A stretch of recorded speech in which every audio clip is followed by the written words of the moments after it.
Empaths are not weak. They are wired to heal, not to hurt. That wiring comes from a deeply spiritual and emotional place that prioritizes restoration over retaliation.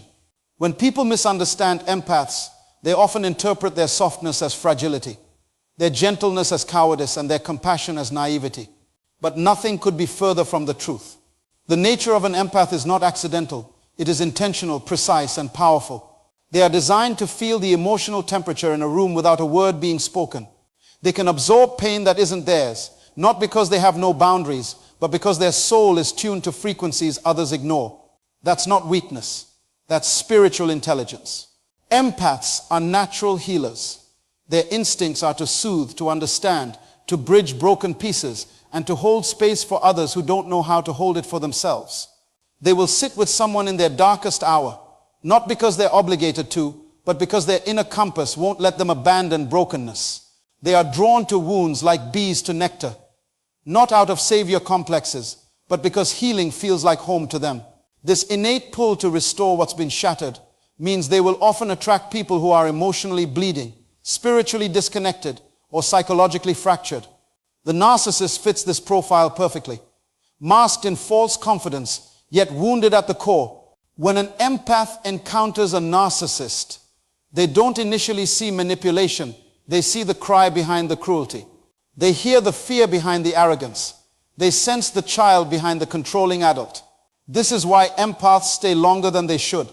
They are not blind to the dysfunction. They are not unaware of the harm, but they are convicted that love, real, unconditional, stable love, can break chains. They believe that if they can just love consistently enough, long enough, deeply enough, the narcissist will evolve into their better self. It's not foolishness. It's faith. It's not ignorance. It's hope. Their motivation is healing, not fixing. They don't want to dominate.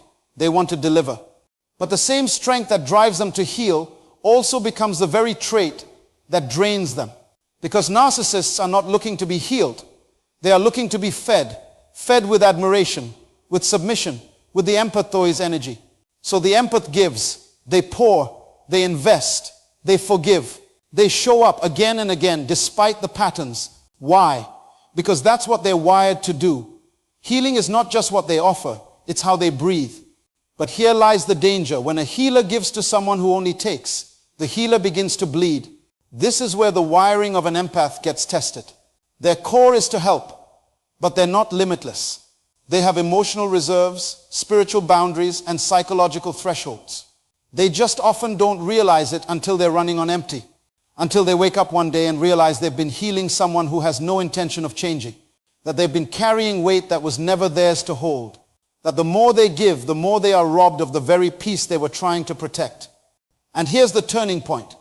When the empath realizes that their greatest strength has been used against them, that their kindness was interpreted as permission, that their love was mistaken for weakness, that their patience was exploited, not appreciated, that's the moment the wiring is not undone, but redirected.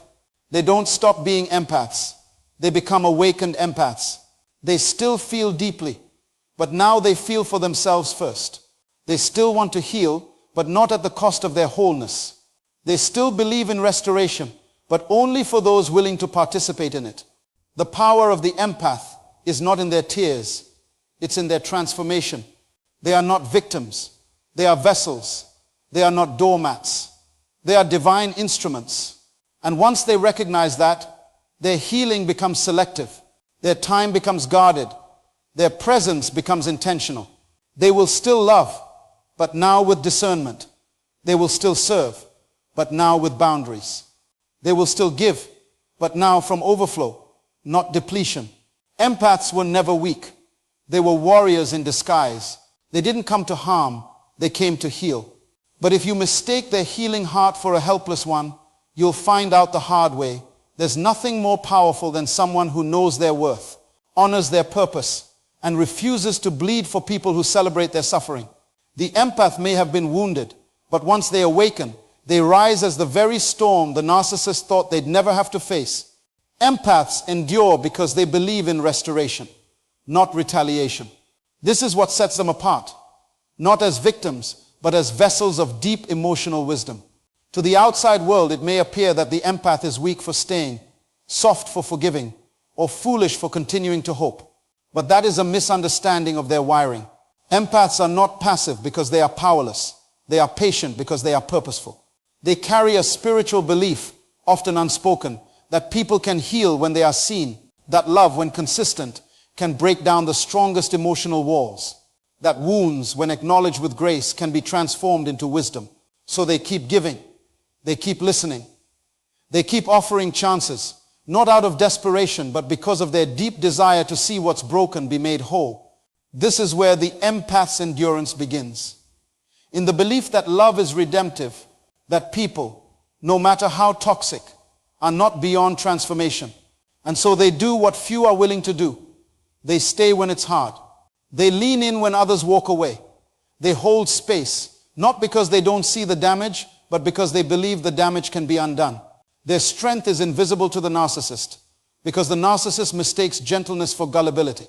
But what the narcissist does not understand is that every time the empath forgives, it is not because they've forgotten the pain, it's because they've chosen to believe in something higher than pain. Retaliation is not in the empath's nature because retaliation breaks connection. Empaths don't want to destroy, they want to heal. They don't want to win arguments. They want to understand what caused the war in the first place. So they'll ask questions. They'll self-reflect. They'll take responsibility for things that were never their fault. Not because they are weak, but because they are searching for peace. And they're willing to look within, if it means the possibility of restoration. This again is misunderstood. Many mistake this humility as surrender, but it is actually evidence of great emotional maturity. Only those who are rooted in love can reach into chaos and still try to pull out order. But there is a cost to this endurance. Empaths pay for their commitment in silence. They bleed internally while trying to bandage someone else's soul. And over time, this kind of emotional labor becomes a burden too heavy for any one person to carry. The narcissist continues to take, the empath continues to give, and the empath continues to hope that love will eventually bring the narcissist to a place of awakening. But there comes a moment, often quiet and deeply personal, when the empath realizes that the love they are giving is not healing anyone. It's enabling the very dysfunction that is destroying them. It is in that moment that the empath begins to question not love, but where their love is landing. Is it landing on deaf ears? Is it landing in empty hands? Is it landing on someone who is not willing to look in the mirror, but only willing to use the empath's love as a shield against accountability? These are painful questions, but once they begin to surface, they begin to change everything. The empath begins to see that restoration is not always possible when the other person is committed to self-deception. They begin to realize that restoration without truth is just a cycle dressed up as hope. And so the empath, still not interested in retaliation, begins to retreat, not out of hate, but out of wisdom. They realize that not everyone wants to be healed, that not everyone sees love as a gift. Some see it as a tool for control. The empath begins to redirect their endurance, their loyalty and their compassion, not toward the narcissist, but toward themselves. This is the turning point. Their desire for restoration doesn't die, but it is transformed. Now it becomes a desire to restore their own mind, to restore their peace, to restore their voice. And so they make the quiet, often tearful decision to stop fighting for a relationship that only they were fighting for. They stop showing up for someone who never truly showed up for them. They stop trying to restore what was never truly mutual.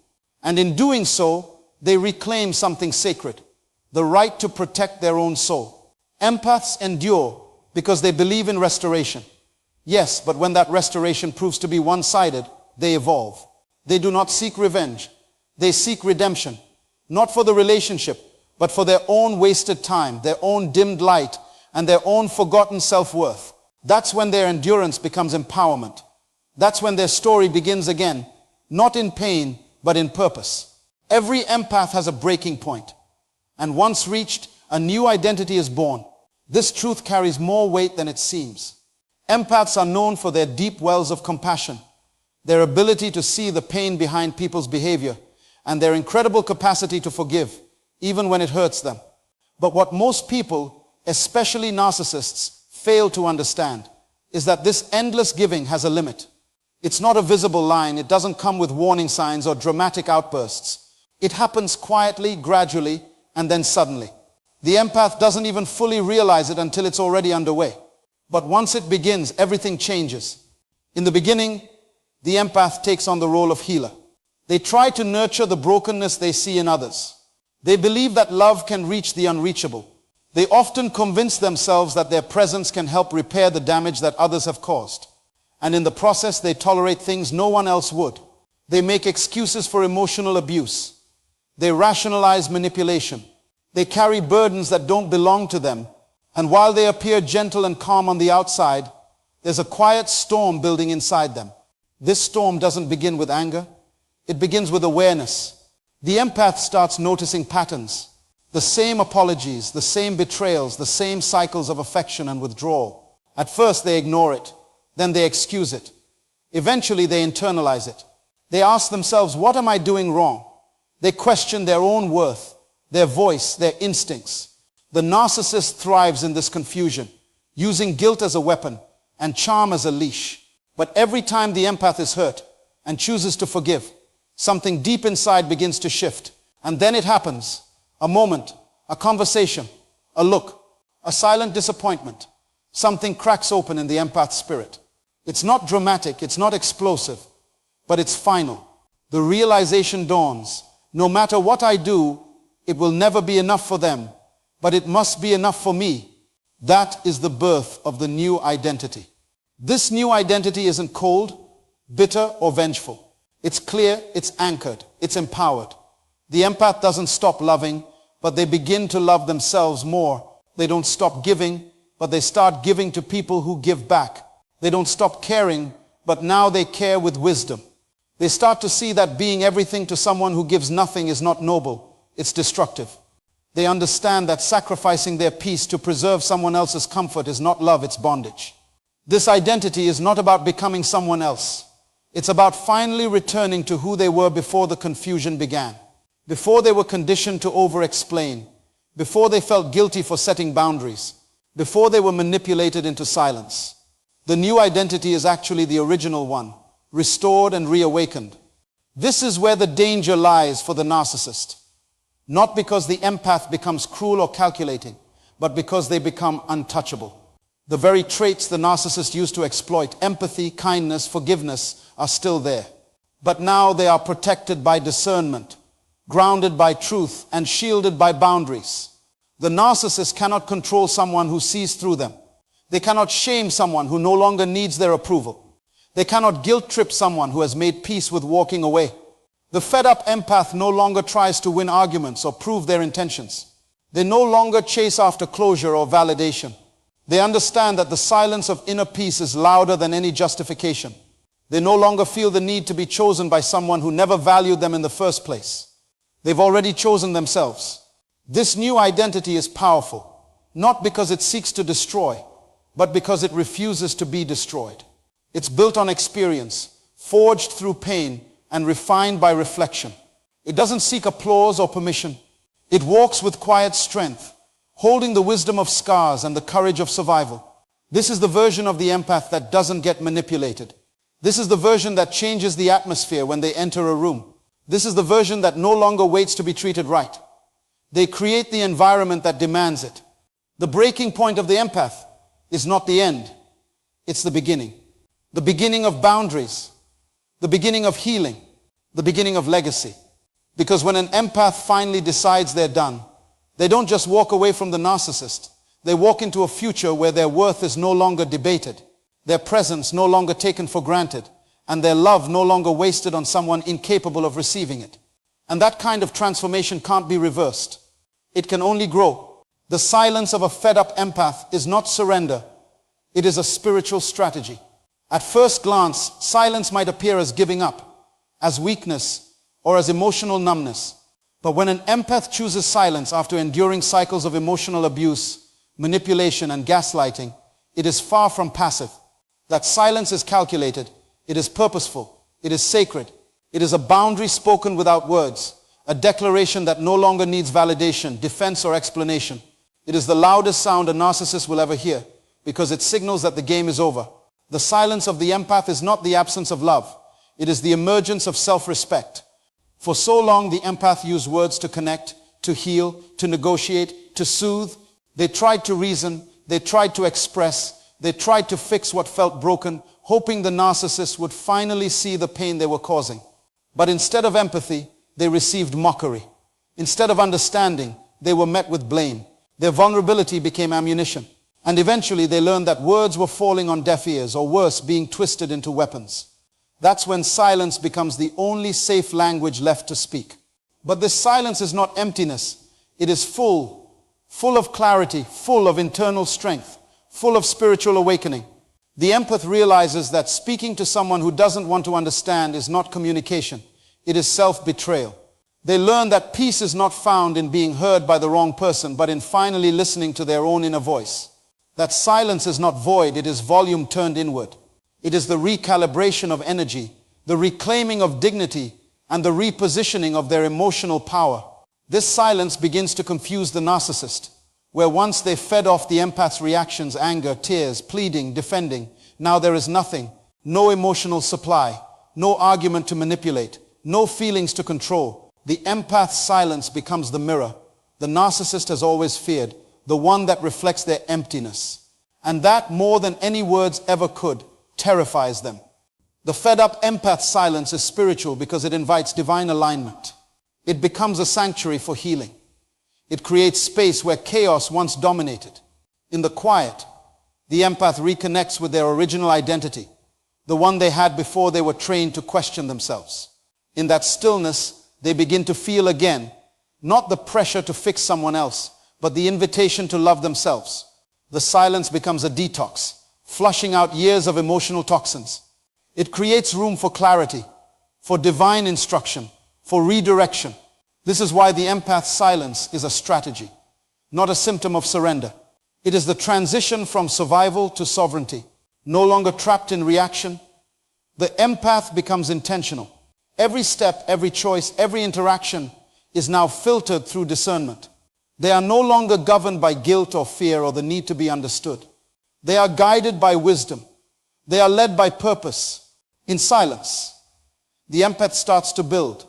They write, they pray, they think, they create, they plan, they grow. Their energy is no longer scattered by emotional warfare. It is channeled into restoration. Their silence is not withdrawal, it is transformation. It is the cocoon that precedes the emergence of the butterfly. It is where the caterpillar dies and the wings are formed. And the narcissist, they begin to unravel. They attempt to provoke. They poke, they test, they bait. But the empath no longer bites. They no longer dance to the rhythm of dysfunction. That silence breaks the cycle. The narcissist can no longer read the empath, because the empath has rewritten the script. No more apologies, no more explanations, no more second chances.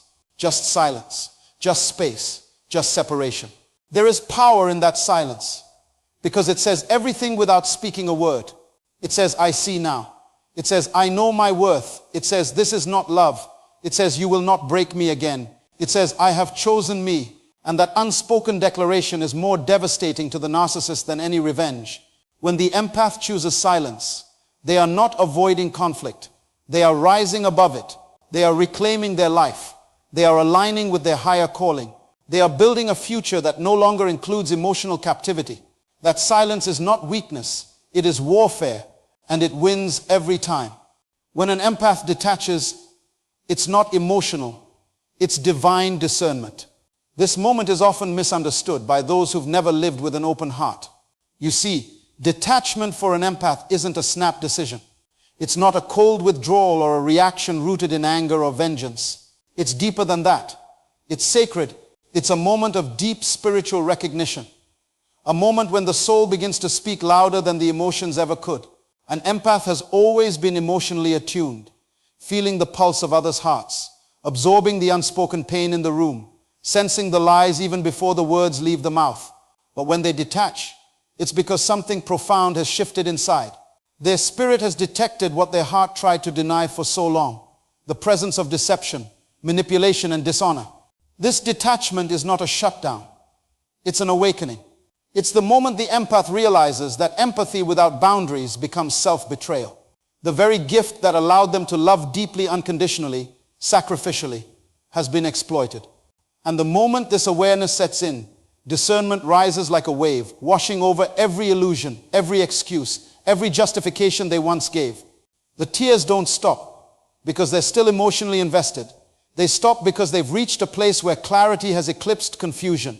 The empath begins to see the patterns, the tactics, the emotional games, not with rage but with resolve. The fog lifts, the truth becomes clear, and they know it's time to go. But here's what makes it spiritual. They don't just walk away from the person. They walk away from the dynamic, the belief system that kept them tethered. They walk away from the need to be understood by someone who was committed to misunderstanding them. They walk away from proving their worth, from hoping the narcissist will one day awaken to their value. They surrender the outcome, not in defeat, but in wisdom. Because real discernment is not about controlling others. It's about mastering your own emotional ecosystem. The empath begins to understand that just because they can carry someone else's pain doesn't mean they're supposed to. This detachment is healing in action. It's not loud. It doesn't require an announcement. It shows up in quiet decisions. The phone call not returned, the text left unread, the visit not made. The empath starts moving differently. They no longer invest energy into drama, chaos, or convincing. Their peace becomes their compass. They no longer explain their absence. They no longer plead for decency. They have shifted into a place where they realize their role was never to rescue someone determined to drown in their own toxicity. That was never their assignment. And so they take their light and walk away, not to hide it, but to let it shine where it will be honored, not drained. People often mistake this stillness for coldness. But the empath has not gone cold. They've gone clear. Clear about their worth. Clear about their purpose. Clear about their future. They've stepped into a space where their sensitivity becomes their strength, not their weakness. They stop seeking closure from the one who broke them. They stop needing validation from the one who invalidated their truth. They become deeply rooted in themselves, in their creator, in their calling. This level of detachment is powerful. It intimidates those who once fed off the empath's confusion. It terrifies manipulators who once thrived on their emotional responses. Because now there are no more buttons to push, no more wounds to exploit, no more hopes to manipulate. The empath is no longer playing the game. They've walked off the field entirely. And what happens next is beautiful. The empath begins to bloom in the absence of toxicity. Their energy is no longer consumed by fixing someone else's dysfunction. They start healing, growing, building. Their creativity returns. Their laughter becomes real. Their sleep becomes deeper. Their dreams return.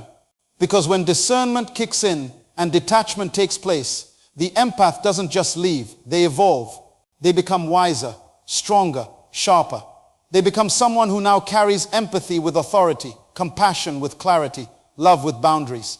So when an empath detaches, it's not personal, it's not petty, it's not revenge, it's divine.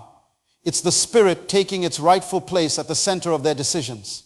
It's the whisper of heaven, reminding them that they were never created to be a doormat, a dumping ground, or an emotional sponge. They were created to be a light, a healer, a reflection of love in its purest form. But even love must protect itself. Even light must walk away from places determined to remain in darkness. This detachment is not the end of their story. It's the beginning of their rise. Because when an empath detaches, they don't just walk away from a person. They walk into the fullness of who they were always meant to be. A fed-up empath becomes dangerous, not by changing into someone else, but by finally choosing themselves. For much of their journey, their energy was spent trying to fix, to understand, and to heal those around them, especially the narcissist. Their love was like a river, wide, deep, and freely flowing. It carried the burdens of others, often at the expense of their own peace. The narcissist fed off that river, drinking from it, bathing in it, using it to wash away their shame without ever acknowledging the source.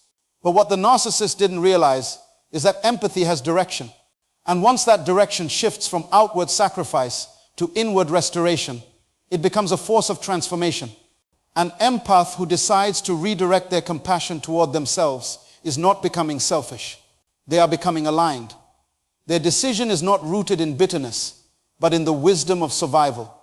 They finally recognize that love without boundaries is bondage. That understanding someone's pain does not mean allowing them to cause more. They've realized that you cannot save someone who is committed to your destruction. And so they do something that startles everyone who thought they would never change. They stop giving, but they don't stop loving. Instead, that love begins to return home. It begins to water their own dreams.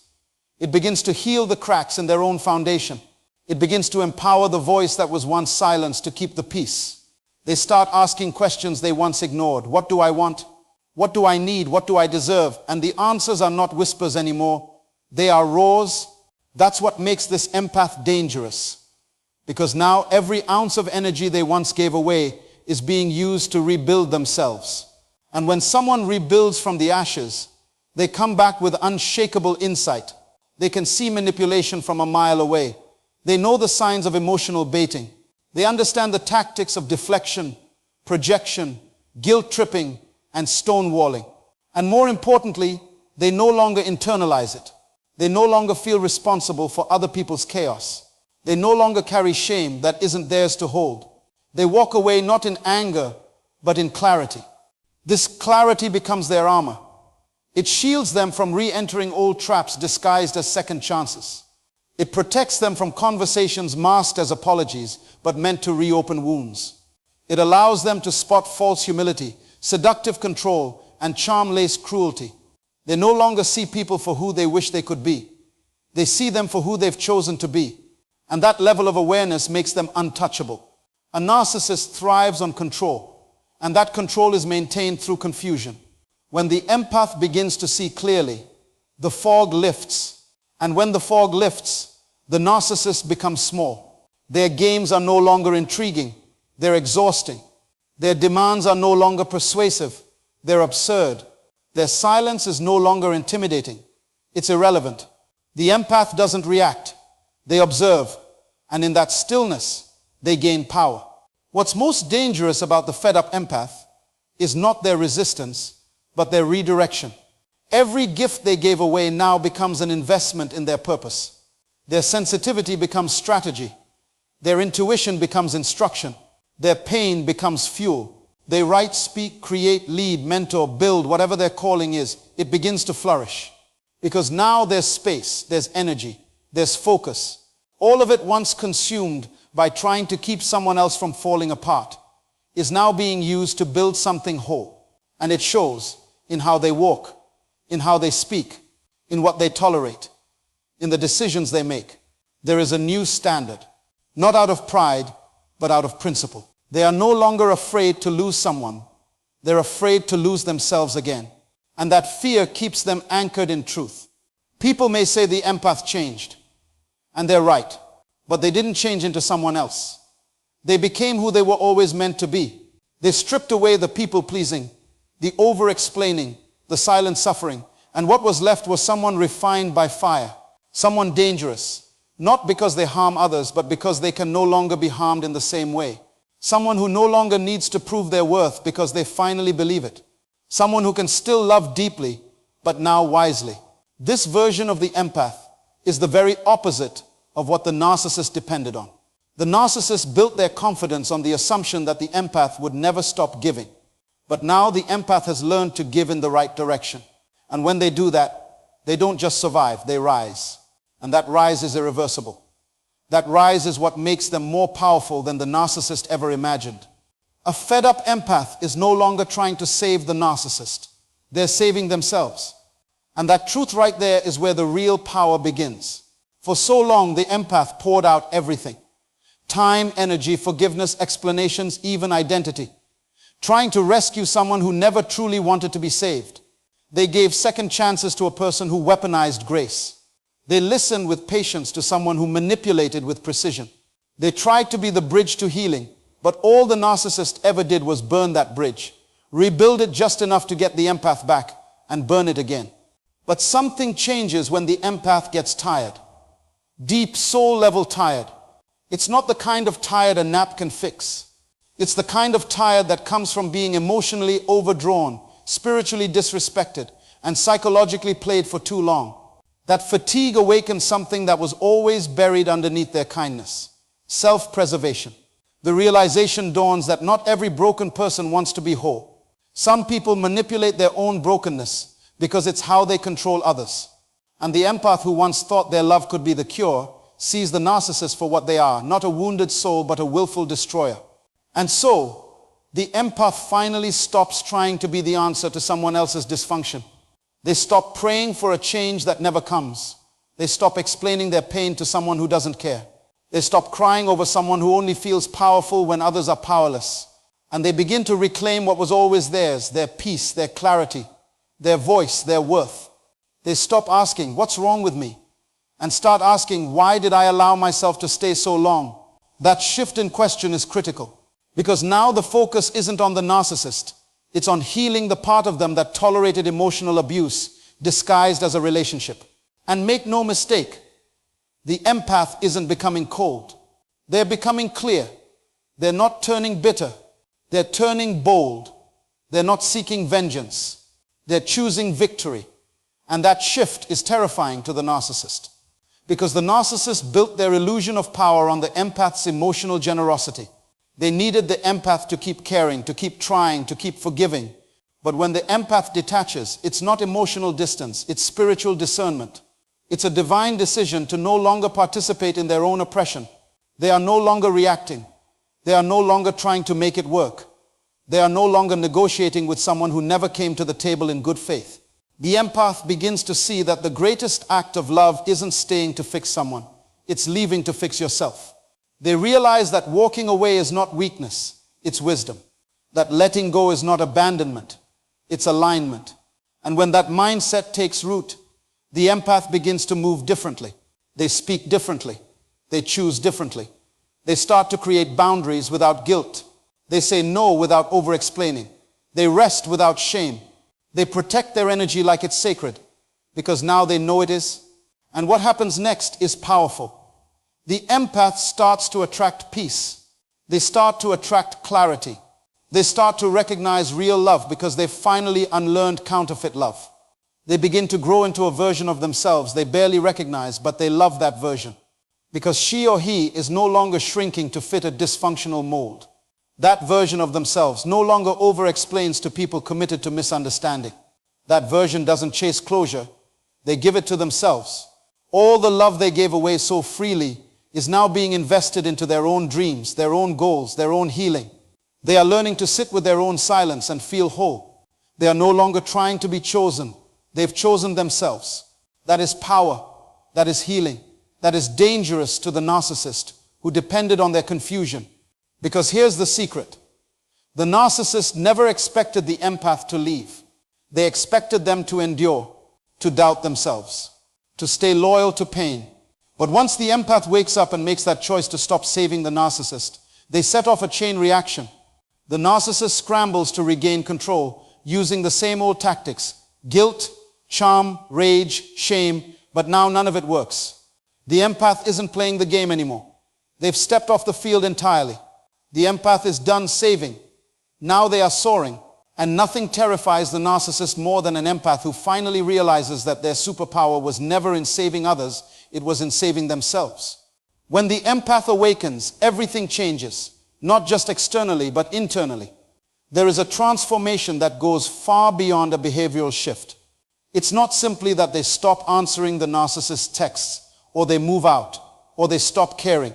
No. What happens is far more profound, far more dangerous to the structure of manipulation, and far more threatening to the narcissist than any outward rebellion ever could be.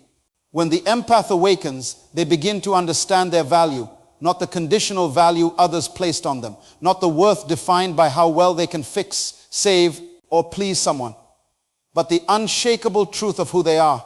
This awakening doesn't come gently. It often comes through pain, through sleepless nights, through tears that feel like they're cleansing the soul, through the quiet realization that being nice is not the same as being kind, and that preserving peace doesn't mean sacrificing yourself. This is the moment the empath stops living reactively and begins living intentionally. They are no longer guided by the fear of conflict or the hope that the narcissist will change. They are guided by clarity, by truth, They start to see every manipulation for what it is. Every guilt trip, every gaslight, every charm offensive is exposed as a calculated move to control, not connect. The blindfold is removed, and with it comes vision. And what is more dangerous than someone who finally sees? Now, the empath doesn't want revenge. They don't want to prove a point.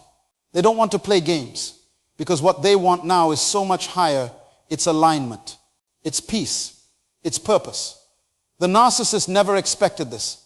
They never thought the empath could rise above the battlefield altogether. They expected anger. They expected breakdowns. They expected desperate attempts to re-engage. But instead, they're met with stillness, with a calm that cannot be baited, with eyes that see through the fog. This calm is dangerous because it cannot be shaken. It is rooted in healed identity. The empath is no longer just someone who feels deeply. They are someone who knows deeply. And what they now know is that their empathy is a gift, not a weakness. It was never meant to be exploited. It was meant to be directed. And when it is directed inward, when that deep compassion turns toward themselves, something holy begins to happen: restoration. They begin to restore their mind, learning to trust their intuition again, to believe their perspective, to no longer seek validation from broken people. They begin to restore their heart, letting go of guilt, forgiving themselves for what they tolerated in ignorance, embracing themselves not as victims but as survivors who are now wise. They begin to restore their time, saying no to things that drain them, withdrawing from the chaos they once thought they had to fix.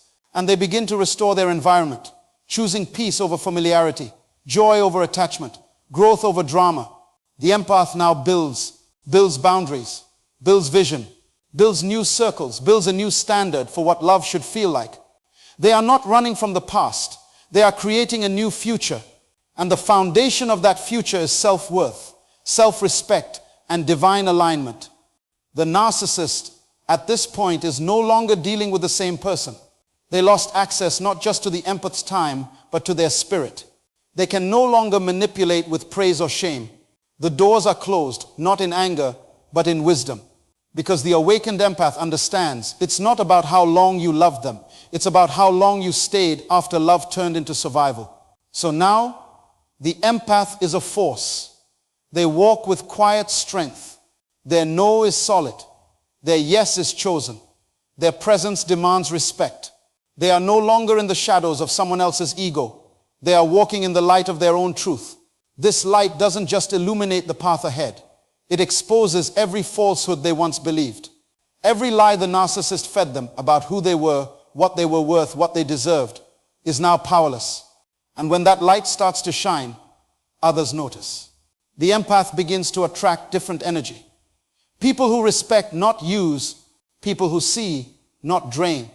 People who love, not pretend. This is where the empath becomes most powerful, not because of who they defeated, but because of who they became in the process. The danger of a fed-up empath is not in their retaliation, it is in their resurrection. They rise, and when they rise, they don't just escape, they elevate. And from that elevation, they never look back. Not because they hate what's behind them, but because they finally understand what's ahead.